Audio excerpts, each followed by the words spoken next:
అసెంబ్లీలో తాము మాట్లాడుతున్నప్పుడు తమని చూపించడం లేదన్నారు మాజీ మంత్రి హరీష్ రావు. ప్రతిపక్షాన్ని చూపించకుండా చేయడం సరికాదన్నారు. అలాగే ప్రతిపక్ష సభ్యులుగా మాట్లాడుతుంటే మధ్యలో డిస్టర్బ్ చేస్తున్నారన్నారు హరీష్ రావు.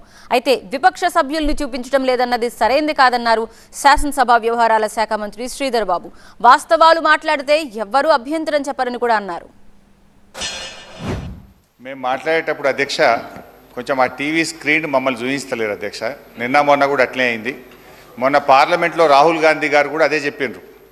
రాహుల్ గాంధీ గారు మాట్లాడుతుంటే స్క్రీన్ చూపిస్తలేరని చెప్పిండ్రు.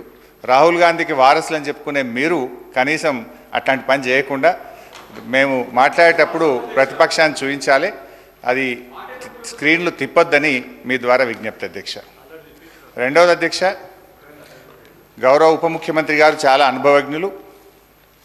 ప్రతి సభలో ప్రతిపక్షంలో కూడా 10 ఏళ్ళు ఉన్నారు. మేము మాట్లాడేటప్పుడు ఇంటరప్షన్ చేయకుండా లాస్ట్ టైం బడ్జెట్లు 2023-24 ఇక్కడ నుంచి బట్టి గారు మాట్లాడితే దాదాపు గంట సేపు మాట్లాడారు. ఆర్థిక మంత్రిగా నేను అక్కడ ఉన్నాను. ఒక్కసారి కూడా మా మంత్రులు కానీ నేను కానీ లేవలేదు, ఒక్క నిమిషం కూడా డిస్టర్బ్ చేయలేదు. వారు మొత్తం మాట్లాడిన తర్వాత నేను రిప్లై ఇచ్చాను.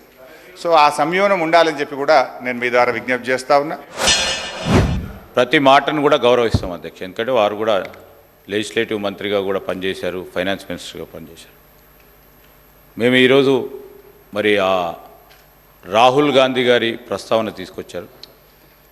రాహుల్ గాంధీ గారిని ఎన్నిసార్లు చూపెడుతున్నారో దానికంటే 10 రెట్లు ఎక్కువ సార్లు ఈరోజు న్యాయపరంగా వారు కరెక్ట్గా మాట్లాడితే, సందర్భాన్ని పురస్కరించుకొని మాట్లాడితే ఇంకో 10 సార్లు కూడా చూపెట్టడానికి మీ అనుమతి ద్వారా ఏదంటే మీ కార్యాలయం నుంచి చూపెడతారని మాకు గొప్ప నమ్మకము. రెండవది, వాస్తవాలు మాట్లాడారు సార్. అప్పుడు బట్టి గారు కూడా వాస్తవాలు మాట్లాడారు కనుకనే ఏ డిస్టర్బెన్స్ లేకుండే మీ దగ్గర నుంచి కూడా. దయచేసి హరీష్ రావు గారు కూడా వారికి ఉన్న అనుభవాన్ని ఉపయోగించుకొని వాస్తవాలు మాట్లాడితే తప్పకుండా సభ సజావుగా జరుగుతుందని మా అభిప్రాయం అధ్యక్ష.